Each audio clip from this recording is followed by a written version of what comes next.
इतनी खुशी भाई, एक बार इधर पे आ जा भाई। আমাদের সকাল 7টার দিকে আজকে জম্মু থেকে যাওয়ার কথা ছিল শ্রীনগরে, কিন্তু ঘুম থেকে লেট হয়ে গেছে উঠতে। এই জন্য এখন বাজে অলমোস্ট 7:30, আর 8টা নাগাদ আমরা কিন্তু বেরোবো শ্রীনগরে। দেখা হচ্ছে শ্রীনগরে গিয়ে।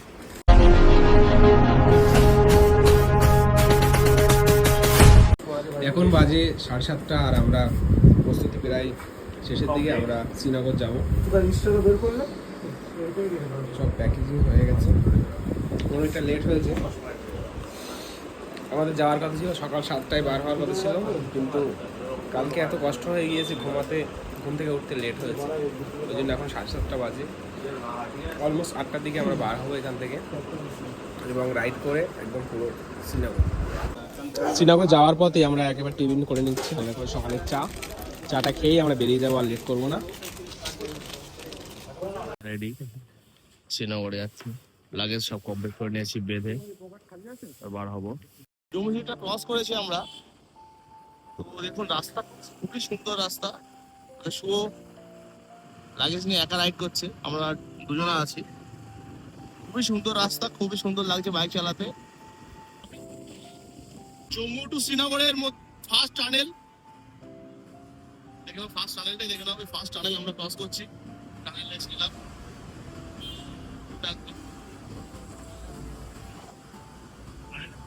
টানেল ক্রস করলাম আমার টানেল। তো জম্মু টু শ্রীনগরের মধ্যে প্রায় হয়তো অনেকই টানেল পড়বে। সেকেন্ড টানেল হলো এটাই। টানেল টানেল টানেল পুরো টানেলে ভরা। আমরা জাস্ট 30 কিলোমিটার পার হয়ে গেছি জম্মু থেকে, তো আবার এটা থার্ড টানেল।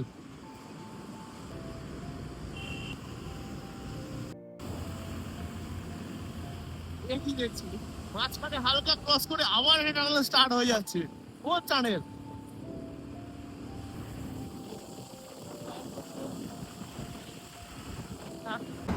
সকাল 8:30টার দিকে আমরা জম্মু থেকে বেরিয়ে গিয়েছি।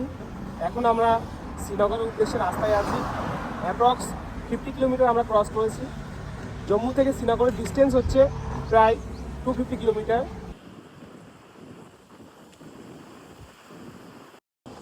শ্যামা প্রসাদ টানেল অলমোস্ট আমরা কমপ্লিট করে ফেলেছি। এটা প্রায় 10 কিলোমিটার, 9.5 কিলোমিটার মতো টানেলটা আমরা ক্রস করে নিয়েছি। মানে কিছুটা খুবই ঠান্ডা। Doctor Shyama Prasad Mukherjee tunnel cross করে আমরা এসে গেছি টিফিন করতে। এটা আছে রাজা পাঞ্জাবি বিশ্ব ধাবা। কি পাওয়া যায় দেখি এখানে আপাতত। ঠিক আছে, ভাই আসছে। লাইভ টানেলে লেট হয়ে গেছে, ক্যামেরা সেট করতে ভাইয়ের। চলো ভাই, আমাদের টিফিন ম্যাগি চলে এসছে। ওটা জাস্ট দেখো, ম্যাগি 3 প্লেট তো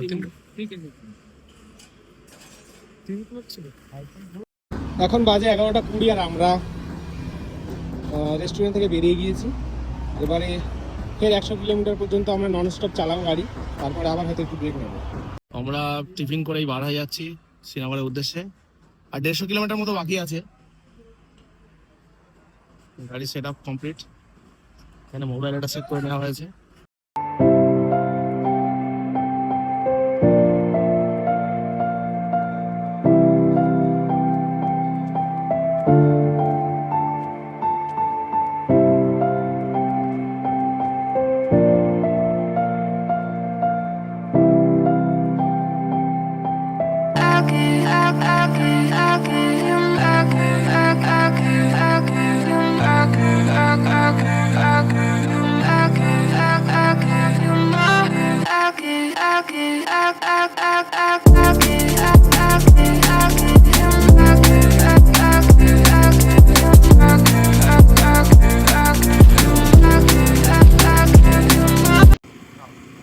জম্মু থেকে অ্যাপ্রক্স 140 কিলোমিটার আমরা চলে এসেছি।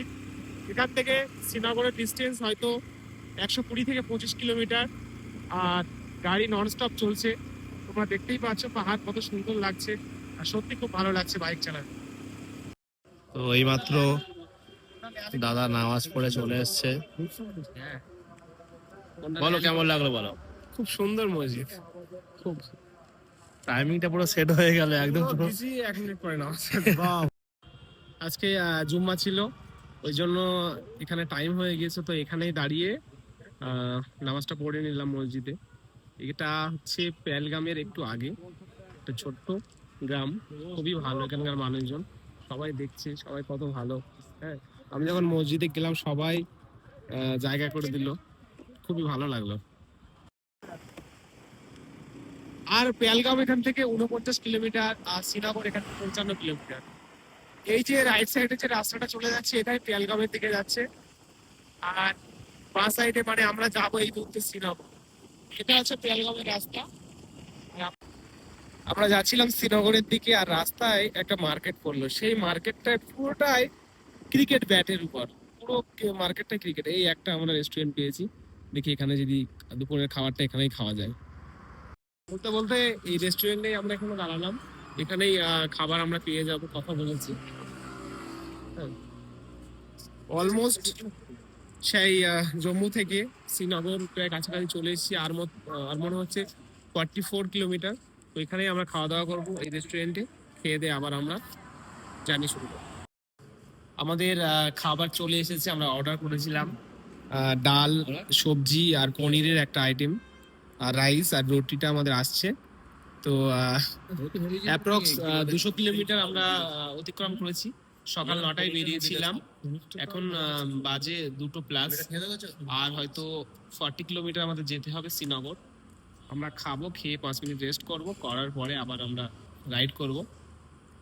তো খেয়ে নিই, খাওয়ার পরে আবার আমি নতুন ভিডিও আসবো। দুপুরের লাঞ্চ করে আমরা বেরিয়ে গিয়েছি, আমাদের জার্নি শুরু হচ্ছে এখান থেকে।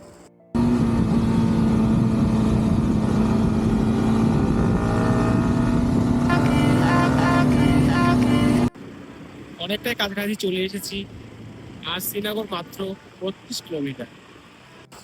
আমরা এখন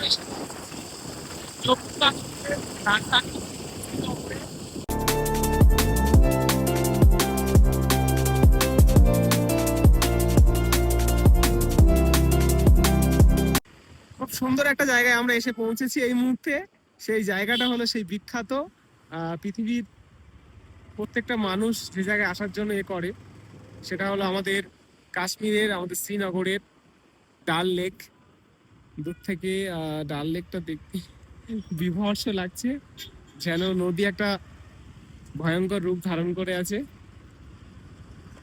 ওই যে দেখা যাচ্ছে ডাল লেক।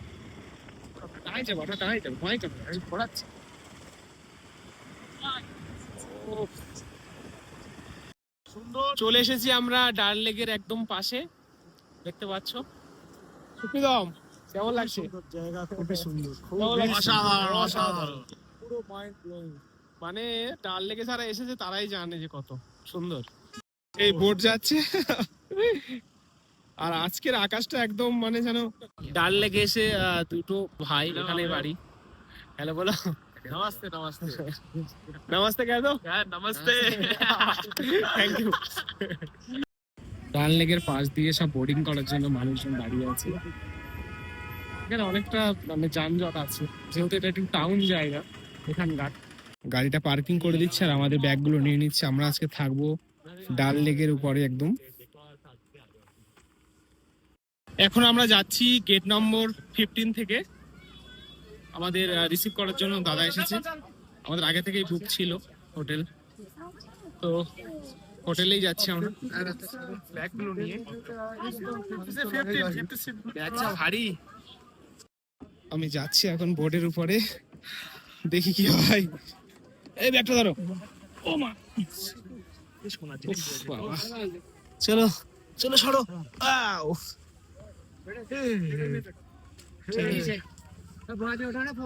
বোটের মধ্যে চলে এসেছি। বলো। फोटो तो है पत में ना तुम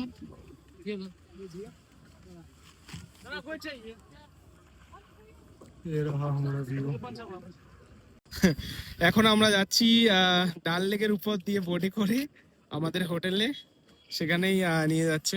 আমাদের আগে থেকেই আমাদের হোটেল বুক করা ছিল, সেই ওখানে। হোটেলের নাম কি এখন বলছি না, ওখানে গিয়েই বলবো। দাদা আমাদেরকে নিয়ে যাচ্ছে ভালো। দাদা চাচা চাচা शाबाश शाबाश शाबाश শাবাশ শাবাশ कारा बहुत सुकून चढ़ा मिल रहा है। इतनी खुशी भाई एक बार इधर पे आ जा भाई একবার এদিকে আয়, তারপর তো জানবি বাড়ি বসে বাইকে তেল নষ্ট করে মেয়েদের রিচার্জ করে কোনো লাভ নেই ভাই। এখানে আয়, তারপর তো জান্নাত কোথায় দেখতে পারবি। দেখ শুধু জাস্ট দেখ ভিউটা দেখ, পাহাড় দেখতে পাচ্ছিস না, পাহাড় এদিকে দেখ। আমরা আমাদের হোটেলের কাছেই চলে এসেছি। হোটেল বলা ভুল হবে, লঞ্চ। হোটেলের নাম হচ্ছে শিয়াফেজ, হোটেল শিয়াফেজ। এই যে আমাদের একদম হোটেল। এটা নিয়েছি কেন, কারণ এখানে সামনে একটা গার্ডেন আছে, ওই জন্য। আর অন্য কোনো লেকে তেমন গার্ডেন আমি দেখতে পাচ্ছি না। चलो आजा एक करो चलो চলো पैजामा पूरा হ্যাঁ, চলে এসো। চলো আমি ব্যাগ নেবো। হ্যাঁ, কলকাতা। কলকাতা সে মাথা রেখে দেবে, এটা আমাদের cottage। কমে দেবে না, রুম, ব্যালকনির দিকে দাম কমে দেবে। বোর্ডের উপরে রুম। ব্যালকনির দিকে দাম গুলো কেন জানো তো? ওই